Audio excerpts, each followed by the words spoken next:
जनसंवाद खबर में आपका स्वागत। भारथू पंचायत भवन में तोड़फोड़ एवं चोरी के मामले में पंचायत सचिव ने कराई प्राथमिकी दर्ज।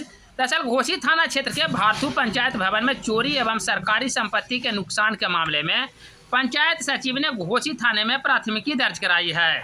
इस संदर्भ में पंचायत सचिव पंकज कुमार का बताना है कि पंचायत भवन में चोरों द्वारा लगे सीसी कैमरा एवं अन्य सामानों को व्यापक पैमाने पर नुकसान पहुंचाया गया है और कई सामानों को चुरा लिया गया है। इस बाबत अज्ञात लोगों के विरुद्ध घोसी थाने में प्राथमिकी दर्ज कराई गई है। पंचायत सचिव के पोस्ट पर भारथू में कार्यरत हूँ।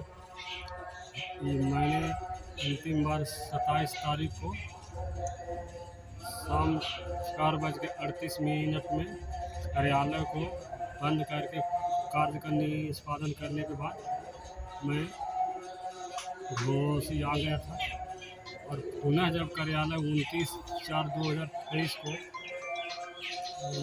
8 बजे के लमसम में गया मैं, तो वहाँ देखा कि पंचायत भवन का कार्यालय का मेन गेट का ताला गायब है और जो मेन गेट के बाहर जो CCTV कैमरा लगा हुआ है वो 2 कैमरा क्षतिग्रस्त है और जो कुंडी है पंचायत भवन के मेन गेट का वो भी क्षतिग्रस्त है। कुंडी खोल करके दस्तावेज वगैरह भी गायब हुआ है क्या?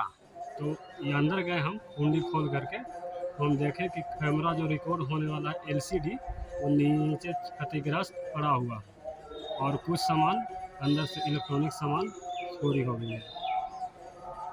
तो पुलिस को सूचना दे दी है? हाँ, पुलिस को हम क्या नाम हुआ आपका? पंकज कुमार नाम हुआ, पंचायत सचिव भारथू। ठीक।